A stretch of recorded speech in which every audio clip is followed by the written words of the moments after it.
ఒక రోజు మార్నింగ్ మీరు పొద్దున్నే లేవగానే అద్దంలో చూసుకునేటప్పుడు నెమ్మదిగా మీ జుట్టు రాలిపోతుంటే మీ ఫీలింగ్ ఎలా ఉంటుంది? జుట్టు అనేది మన అందరికీ ఒక ఐడెంటిటీ. అలాంటి ఆ జుట్టు ఒకేసారి మనకి రాలిపోతే మన ఐడెంటిటీయే కాదు, మన కాన్ఫిడెన్స్ లెవెల్స్ కూడా చాలా తగ్గిపోతాయి. ఇదేమి ఒక స్టోరీ కాదు, ప్రెసెంట్ మహారాష్ట్రలో జరుగుతున్న సంఘటనలు. మహారాష్ట్రలోని 3 విలేజెస్ లో ఈ సంఘటన జరిగింది. గత 7 రోజులుగా ఈ ఊరిలో ఉన్న ప్రజలకి జుట్టు అమాంతంగా రాలిపోతుంది. ఆ ఊరిలో ఉన్న ప్రజలు వాళ్ళ ఇంటి నుంచి బయటికి రావడానికి చాలా భయపడుతున్నారు, మిగిలిన వాళ్ళు ఏమనుకుంటారా అని. మరికొంతమంది పనులకి వెళ్లడమే మానేశారు. ఇది కేవలం పెద్దవాళ్ళకు మాత్రమే కాదు, ఆఖరికి చిన్న వాళ్ళకు కూడా జరుగుతుంది. ఈ సడన్ హెయిర్ లాస్ అనేది ఎందుకు జరుగుతుంది? ఇదేమైనా డిసీజా లేదా వాళ్ళు తినే ఫుడ్ వల్ల ఇలా జరుగుతుందా? ఈ వీడియోలో తెలుసుకుందాం పదండి. ఫ్రెండ్స్, వీడియోని ఫర్దర్ గా కంటిన్యూ చేసే ముందు ఈ వీడియో గానీ మీకు నచ్చినట్లయితే మన వీడియోని లైక్ చేసి మన ఛానల్ ని సబ్స్క్రైబ్ చేయడం మర్చిపోకండి. ఈ విలేజెస్ లో ఈ హెయిర్ లాస్ సంఘటన తెలిసిన వెంటనే మహారాష్ట్ర గవర్నమెంట్ హెల్త్ డిపార్ట్మెంట్ వాళ్ళని ఇమీడియట్ గా ఇన్వెస్టిగేట్ చేసి అక్కడ ఏం జరిగిందో అని తెలుసుకోమన్నారు. వెంటనే అక్కడ ఉన్న హెల్త్ డిపార్ట్మెంట్ వాళ్ళు ఇదంతా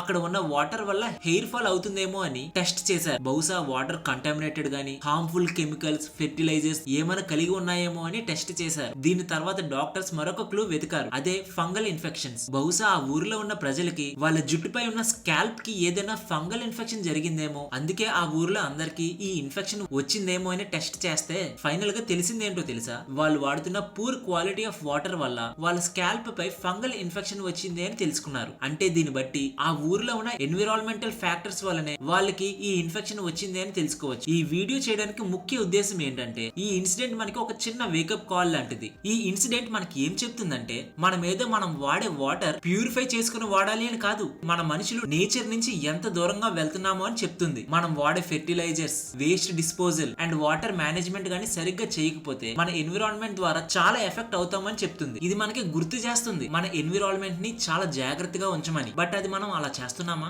ఈసారికి ఏదో హెల్త్ డిపార్ట్మెంట్ వాళ్ళు ఎఫెక్ట్ అయిన పీపుల్స్ కి ట్రీట్మెంట్ అనేది ఇస్తున్నారు, కానీ మన ప్రకృతి తలుచుకుంటే ఏం చేయగలదో కొన్ని ఏళ్లుగా చూస్తూనే ఉన్నాం, కానీ మనం ఎప్పటికీ మారలేదు. గుర్తు పెట్టుకోండి, మనం చేసే చిన్న యాక్షన్ లైక్ వాటర్ ని క్లీన్ గా ఉంచడం కానివ్వండి, మన ఎన్విరాన్మెంట్ ని హైజీన్ గా ఉంచడం, ఇలాంటి చిన్న చిన్న పనులే ఒక పెద్ద మార్పునే తీసుకువస్తుంది. హోప్ మీకు అర్థమయ్యే ఉంటుంది. మన సరౌండింగ్ ని మంచిగా ఉంచుతూ మన హెల్త్ ని ప్రొటెక్ట్ చేయడానికి ప్రయత్నిద్దాం. ఈ వీడియో నచ్చితే లైక్ చేసి మన ఛానల్ ని సబ్స్క్రైబ్ చేయడం మర్చిపోకండి.